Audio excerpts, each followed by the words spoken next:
The 2024 ladder is starting to take shape, with normally only one or even two changes usually occurring to the ladder from round 8 to the end of the season. So what does that mean for the current ladder? Well, I think it is not too far out there to effectively lock in Geelong, GWS and Sydney in whatever order that you want. I am also of the belief that Carlton are going to make the 8 as well, even though their position on the ladder is a little bit shaky at the moment. But considering they had the blight against the Crows and their other two losses have come against two extremely good teams, they've also got a fantastic test against the Demons on Thursday night to either make this age well or poorly. We'll have to find out together.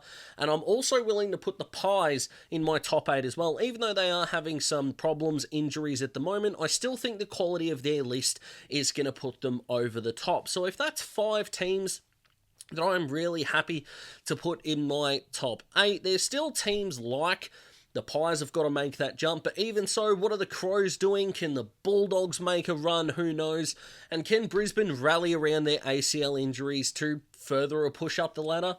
Who knows? But what it does mean is that the 4 teams that are in the top 8 that I'm not ready to put that guarantee tag on just yet, Melbourne, Essendon, Fremantle and Port Adelaide, according to my calculations, at least one, if not two, need to miss out on a final spot.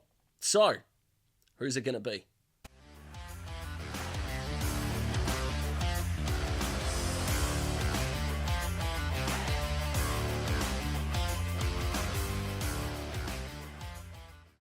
So let's start with Melbourne, and spoiler alert, I am more comfortable with Melbourne than the other 3 teams by pretty much the length of Flemington. But I still think that they could, whether it's on-field or off-field, and I'm actually more inclined to think on-field, run into some problems with their forward line.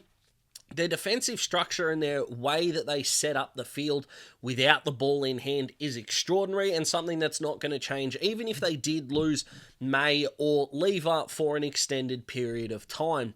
Whereas forward of the ball, Melbourne is still running into a few problems. But as long as Max Gawn is still Max Gawning and Christian Petrarca is still Christian Petrarca-ing, although if you've got him in your Supercoach team,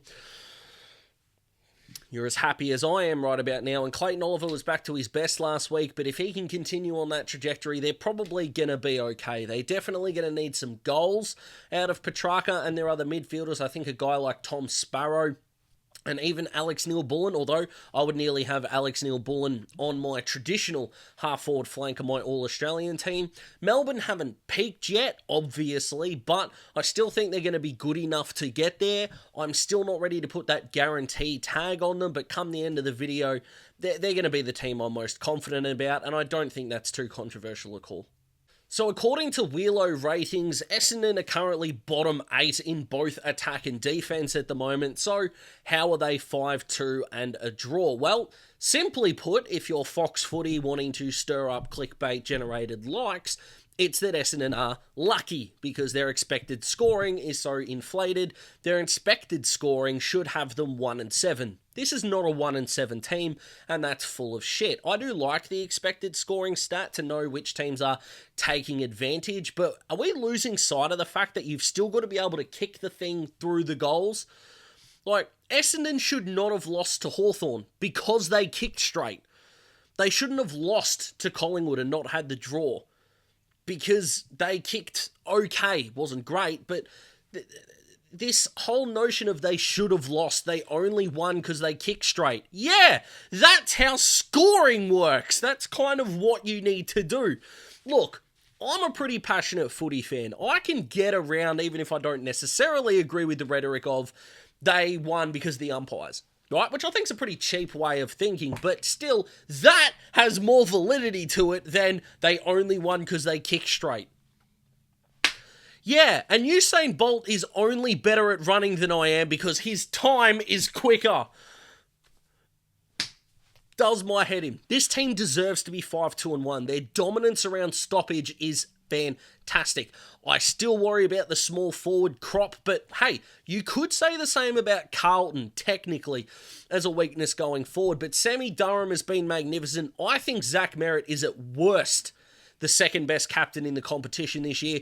Brad Scott, apart from his Taron Thomas comments, is doing a fantastic job as coach at the moment, and their defense is nowhere near as bad as I kind of think some mainstream footy media are making it out to be. Like, yes, they've had blips, but they're not 2-5-1 with blips. They're 5-2-1 with blips. Would I go so far to say Essendon are the most underrated team in the comp right now?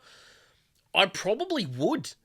And I think they deserve credit for what they've done. And I know history is going to hold us back. But as to what we've seen since round 1 to now, they've been good. But do they hold their spot? That's a good question. So on to Freo now, and I'm kind of buying Freo stock at the moment. If you watched my 60-second round review, which if you haven't, it's the latest YouTube short that I have put out, and there will be another one coming tomorrow that's got nothing to do with this, so why am I talking about it? I have no idea. But Freo's first 2 games, they were excellent. Their middle 4, they were pox, and then their last 2, they have been really, really good with wins over the Bulldogs and the Tigers. Look, I can completely understand the reasons for Freo. They haven't beaten anyone good. Brisbane, not good. They're just not. Adelaide, did they beat Adelaide from memory? Shit, now I can't remember. Who was their second win against? I'll figure it'll be down here. But Richmond are no good. The Bulldogs, as it turns out, aren't any good either. So again, I get all that. And I still worry with the Dockers that if some team gets on a run offensively, think of like the Bulldogs start against the Hawks, for example. If someone kicked 3 goals in 5 minutes, I know the Bulldogs did it in 3, but 3 goals in 5 minutes, would Freo try and shut things down? I think they might. And that's a bit of a problem. But when they've kicked 69 or more points this year, they're 4-0. They need to score. And Josh Tracy, who's kicked a goal in every game, can't go underappreciated in this. Jai Amos has done a fantastic job as well. They could have this year's Brownlow medalist, admittedly if Isaac Heaney falls down, but still, Caleb Sarong is second in the Brownlow for mine so far. Andy Brayshaw's had a good year without being fantastic, but still has scope to keep growing. Hayden Young has been fantastic, and if you had told me going into the Richmond game that Luke Ryan had nearly 40 disposals and nearly 20 marks, I would have told you that Freo won 63-50 in a really boring game. They still kicked 103 points on the MCG, where they've got a good record. Freo aren't, I don't think, as good as some mainstream footy media think they are, but they're not as bad as I think footy fans think they are. And then for Port Adelaide, whose recruitment of Brandon Zerk-Thatcher has been underrated. He has been really good this year, regardless of, how we went against Jesse Hogan as a bomber. He's been good this year. Asava Radagalia's, had some Radagalia moments, but he's been okay. Port Adelaide's biggest problem is between the ears, which makes me think, they could make a final series, but they're not winning the flag. Are you looking at Port Adelaide right now going, that's a flag contender? No, of course you're not. Rosie out, potentially Jordan Sweet out as well for the game against Geelong. I think they're going to get absolutely pantsed in that game. I'm talking Geelong 40 plus, whatever it is, gamble responsibly. In fact, I've said it out loud now, so don't bet on it at all. But it's just going to be extraordinary now. I know many people are going to blame Ken. I blame the medical team for what happened with Rosie's hamstring. I know Ken accepted it, and that's a good thing to do for him. But, everything statistically points to Port Adelaide being okay, even good. But the eye test, the instinct, the vibe, if you will, I don't know if I like it. So when it comes to the fixture, if you are looking for an easy kill, playing the bottom 9 teams in the comp is certainly going to help you. So if we go to those figures, you'll see that Melbourne have got 7, Essendon and Port Adelaide 8 games against bottom 9 teams, and Freo have got 6. Now the positive, if you're a Fremantle supporter, is that you've got tough competition coming. You're going to really find out where you're at, which is fantastic. The upgrade for if you're a Bombers or a Port Adelaide fan is you're going to have easy kills. Again, another number which probably supports Port Adelaide of being, they can smack the teams that are not that great. Therefore, 8, if they win 7 of those games, they're nearly already, around the mark anyway, and they've just got to pinch 1 or 2 on the ride home. The same with the Bombers. They've won 5 games. If we say that 12.5, because they've had the draw, gets them into the 8, they only need to win 7 of those 8 games and just not beat a top-ranked team, and they'll get there. Now, they won't win a final by doing that, but what they can do is establish themselves in that top 8. Melbourne, I think, can beat anyone on their day. Another reason why I think they are borderline guaranteed to make it, but not quite. But on paper, they should get there. They could beat anyone on the ladder on their best day, I believe, and nearly on any ground as well, which is a dangerous combination. So again, it comes to between the ears.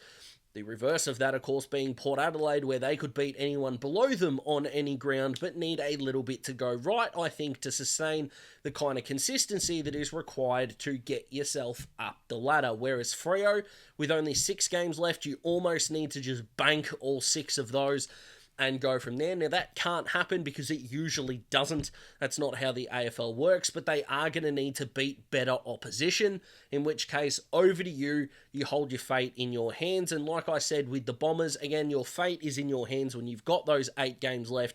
You need to bank 6, 7 of them, I would argue 7, to really get yourself over the line and maybe steal a win in the run home against some better ranked teams. Apart from Melbourne, I don't really see either of the other 3 finishing top 4. So maybe Melbourne are a bit stiff to be in this conversation, but I've put them in here, so run with it. But again, I can see a Collingwood getting into the 8, which means someone has to drop out. I can even see an Adelaide getting into the bottom bit of the 8. That top 4 dream is done, and I have to accept that. That's fine with me. But also got to remember with the Crows, and I know it's another if, but if Sam Draper gets pinged for holding the ball and Taylor Walker kicks the goal, and arguably set shot goal kicking Tex is one of the best in the competition and has been for a very, very long time. Not the best, but one of. He would be in my top 5 of the last 10 years to take a set shot from 50 for my life, with Nick Larkey, Tom Hawkins being a part of that group as well, and I haven't really thought about the other 2, so hey, I'll come up with it at some point. Maybe I'll turn that into a YouTube short. But if you told me that one of these teams was dropping out of the 8, so Collingwood in, who drops out, and I know that this goes against everything statistically that I know, but my answer is either Essendon or Port Adelaide. It's probably the Bombers, if I'm being honest. But if you told me 2 of them are dropping out, Essendon and Port Adelaide fit that bill. And you know what? I almost would put Port Adelaide above Essendon. It's kind of 1A, 1B. I'm a bigger buyer of Freo than I think most people are. I do understand why you would be against Freo, so it's not as if I will die on this hill. And again, Port Adelaide have got everything set in stone. They would have to choke from here to not make it. But I will tell you one thing, Melbourne, they're going to make it unless a genuine disaster happens. You know, if Simon Goodwin's their coach by round 20, I think they're going to make the 8. Essendon, Freo, Port Adelaide, put them in a little bag, swing it around and see how you go. But if one team misses out, nuts on the line, one team misses out, unfortunately, and I don't say this to hate on them, I know they're going to think a Hawthorn fan hates them. I promise you that I don't. But nuts on the line, one team's got to go. I'm probably still going the Bombers. I'm sorry, Bombers fans, and I would love to be wrong because I'm not as big a buyer of the haven't won a final meme as most are, I promise you. But Freo could absolutely drop out given the quality of opposition they haven't beaten yet, and Port Adelaide could genuinely just evaporate. But that's what makes footy so fun 2 months in. How many teams from here do you think make the top 8 and who misses out? Make it like team selection. Your ins, your outs for the ladder. They don't have to be in numerical order. Who's in, who's out. It's like Thursday team selection or match committee.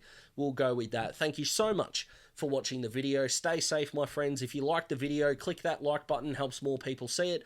If you haven't subscribed, do so and click the bell so you get notified when more videos drop. There's a new video every Monday and Wednesday, and that'll go to Thursday when Thursday night footy isn't here anymore later on in the season. Stay safe, my friends. Stay bloody wonderful, and I'll see you next time.